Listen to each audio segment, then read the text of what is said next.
Yay, it's Brexit again, because Andrew Bailey, the governor of the Bank of England, has stated that Brexit has had a negative impact on the UK's trading opportunities. And he made these comments at the Central Bank of Ireland conference held in Dublin on November 8th. Bailey acknowledged that the decision to leave the European Union was a democratic one, but he also expressed his belief that it has led to a reduction in the openness of the UK economy. He stated that while new trading relationships may be established over time, the UK will need to commit to free trade in order to fully recover its trading potential.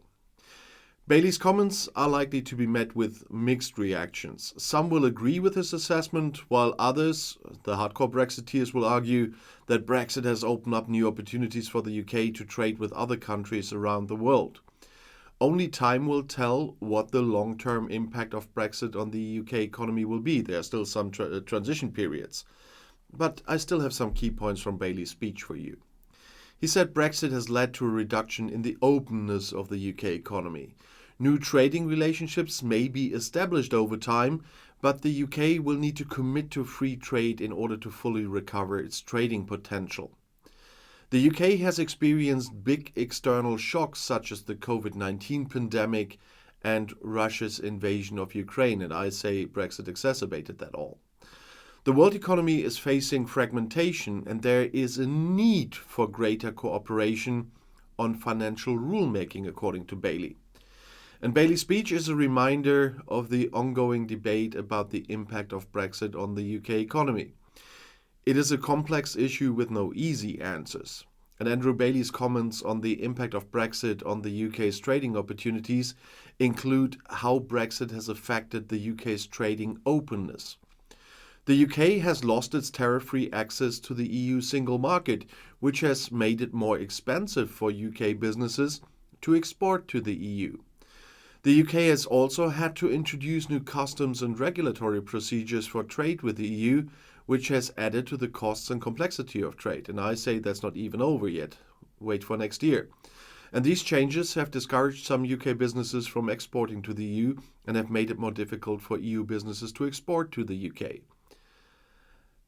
He sees, as I said, some potential for new trading relationships. While the UK has lost its access to the EU single market, it has also opened up the possibility of new trading relationships with other countries around the world, but it didn't go that well. Just look at the Japan or the Australia deal. The UK is currently negotiating trade agreements with a number of countries. They want one with the United States, they got one with Australia and New Zealand, but these agreements didn't help the UK to diversify its trading partners very much and reduce its reliance on the EU. And there is need for greater commitment to free trade, because Bailey argued that the UK will need to commit to free trade in order to fully recover its trading potential, as I said. And this means signing more trade agreements with other countries and reducing the costs and complexity of trade. But I say they are endangering some own business with the ones they already have. But Bailey also called for greater international cooperation on trade rules and standards. And Bailey acknowledged that the UK has also been affected by other external shocks, as I said, for example, the COVID-19 pandemic and the war in Ukraine. And the shocks, in his point, have exacerbated the negative impact of Brexit on the UK economy.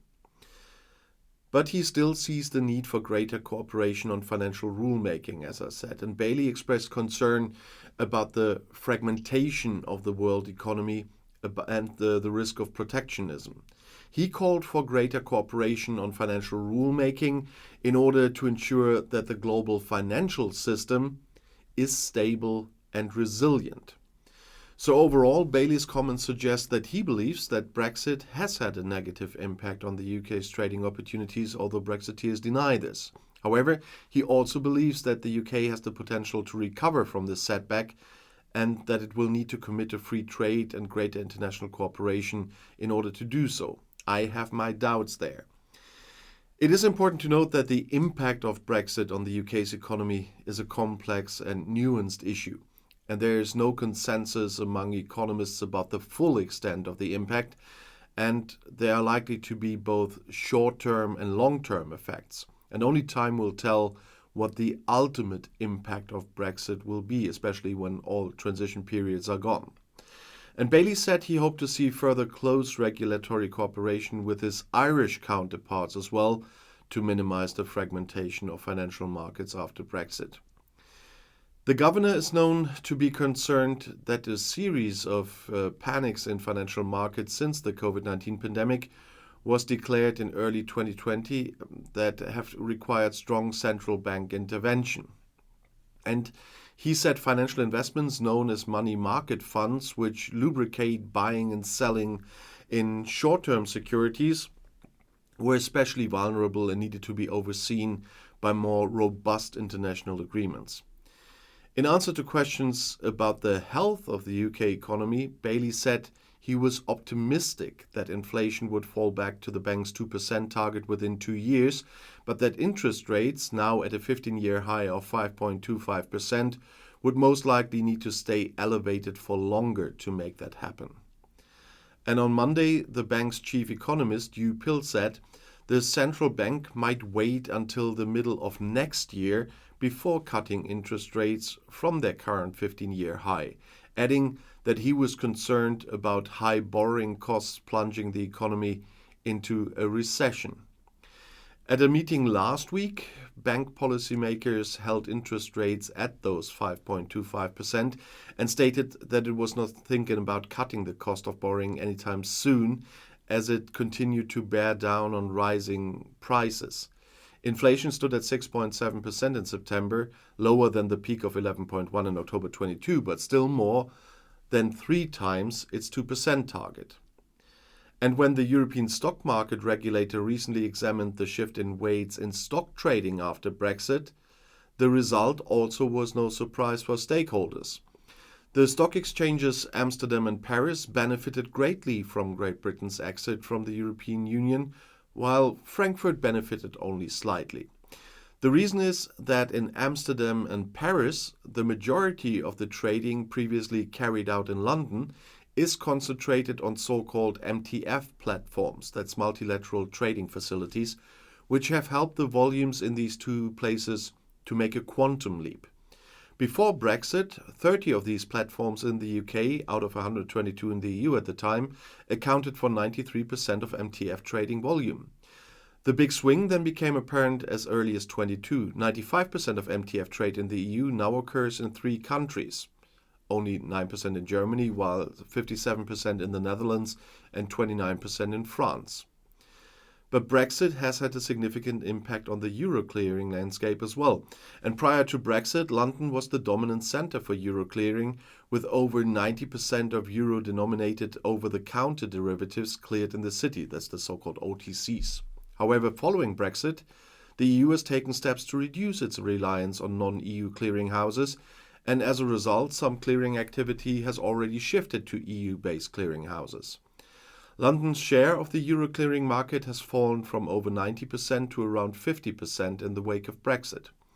And this is due in part to the EU's efforts to reduce its reliance on non-EU clearing houses, as well as the fact that some banks have chosen to move their clearing activities to EU-based clearers in order to avoid potential regulatory risks. EU-based clearers such as Eurex in Frankfurt and LCH Clearnet in Paris have seen their share of the euro cleared market increase in recent years. This is due in part to the EU's efforts to promote the use of EU-based clearers, as well as the fact that some banks, as I said, have chosen to move their clearing activity to EU-based clearers in order to avoid potential regulatory risks when the end of the transition periods are up. The move away from London has led to increased fragmentation of the euro clearing market. This is because there are now multiple clearers offering euro clearing services, which can make it more difficult for banks to find the best clearing solution for their needs. That's true. And the fragmentation of the euro clearing market has also led to increased costs for banks. This is because banks now have to pay fees to multiple clearers, and they may also have to incur additional costs to comply with multiple regulatory regimes. Overall, the impact of Brexit on euro clearing has been significant. London's dominance of the market has been reduced already, and the market has become more fragmented. And this has, as I said, led to increased costs for banks and has made it more difficult for them to find the best clearing solution for their needs. But the most important thing is it belongs into the EU. And the future of euro clearing is still uncertain, and there's a risk that further regulatory changes will be made in the future. And we will see if that brings more fragmentation of the market and increased costs. The move away from London could also lead to reduced liquidity in the euro clearing market. And this is because London is a major financial center for financial activity, and the move away from the city could lead to a decrease in the number of market participants. The fragmentation of the euro clearing market could also increase the risk of financial instability in the worst case.